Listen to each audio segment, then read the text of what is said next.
Do the yellow onions. This is harder than it looks. It looks like my onions are flopping over and the skins are turning yellow. So I think it's time to get them out of the bed and get them drying.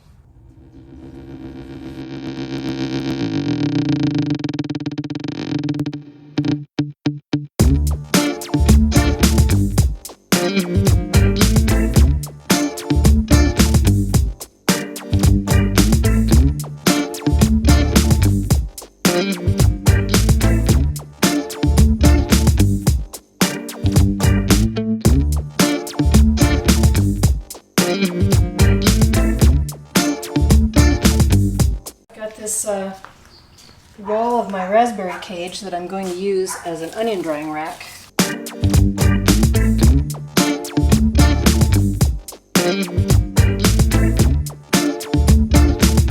So we'll leave those for 2 weeks, maybe 3, to dry, and then they should store all winter long. Okay,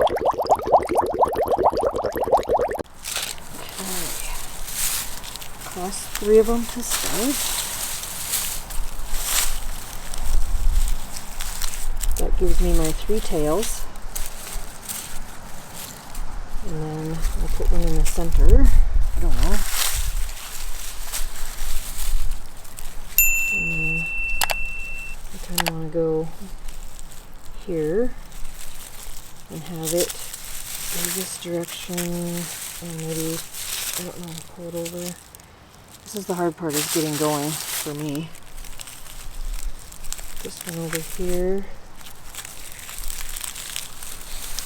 Maybe I'm supposed to always put the tail in the center. I'm such a terrible, never been able to figure out French braiding very well. Come on now.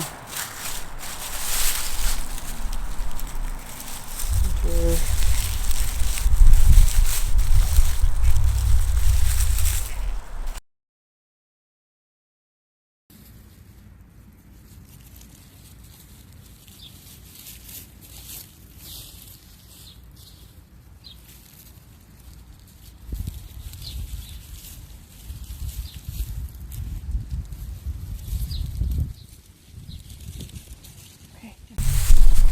I think that's all of them.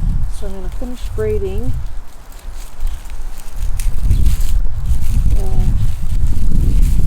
What tails I have left, and that'll give me something to hang them by.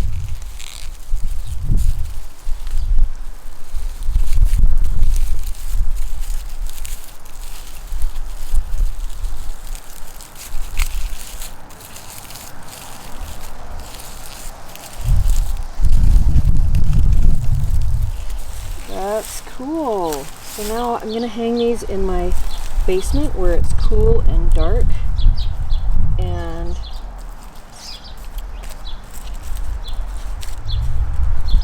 then when I need one, I will just cut one off, start at the top and work my way down.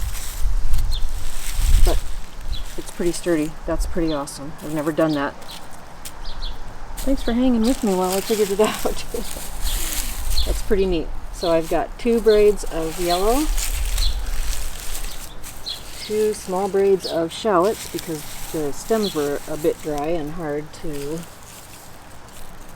braid, and then one braid of red onions that I had left out of the garden. So that should be plenty of onions for the winter, so hopefully they last. And this way, since they're individually hanging, they won't rot as quickly as if they were stacked on top of each other or flat on a surface. This will give them more air movement being braided so that they can stay dry. Awesome, that was fun.